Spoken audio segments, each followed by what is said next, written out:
you. Now, a new report to be published next week will say that a disproportionate number of Asian men are convicted as part of grooming gangs. The Quilliam Foundation study found that 84% of all people convicted since 2005 for the specific crime of gang grooming, as opposed to abuse by individuals, were Asian, as our North of England correspondent Sally Lockwood reports.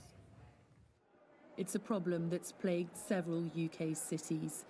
Gangs of predominantly British Pakistani men targeting vulnerable white young women and girls. On a daily basis I was being beaten, raped, and emotionally I just completely shut down. Sammy Woodhouse was one of 1,400 children sexually exploited in Rotherham alone. She chose to waive her anonymity to campaign to stop it happening. White girls were viewed, as I say, just as a piece of meat, as though where they're just a sex object that, you know, they can do anything towards us, that we deserve it, there's no respect there, they don't view us as people, really. High-profile cases like Rotherham have generated negative headlines about the Asian community. But the most recent case in Newcastle, where 17 men and 1 woman were convicted of nearly 100 offences, changed the debate. The judge said it wasn't racially motivated.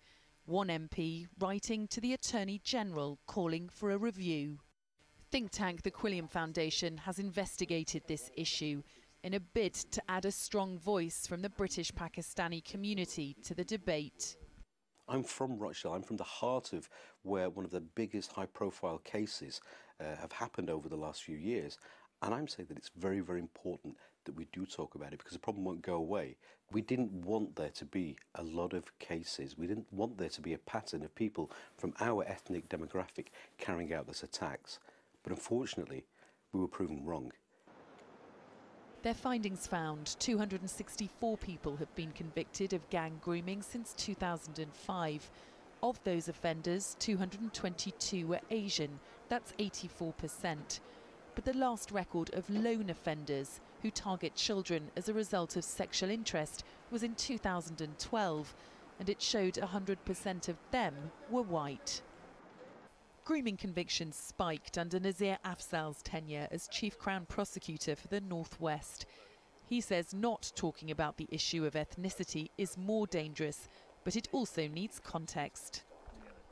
The reality is the far right use this as their #1 recruiting tool. They use this issue to recruit more far-right activists, and that's why we need to do something about it. British white men, they tend to work individually. They tend to work online where they groom, and they are the majority of perpetrators. But when it comes to British Pakistani men or Asian men, they tend to do it in groups of this nature. While this report raises complex cultural issues, it says by not talking about it, we're failing the victims. Sally Lockwood, Sky News.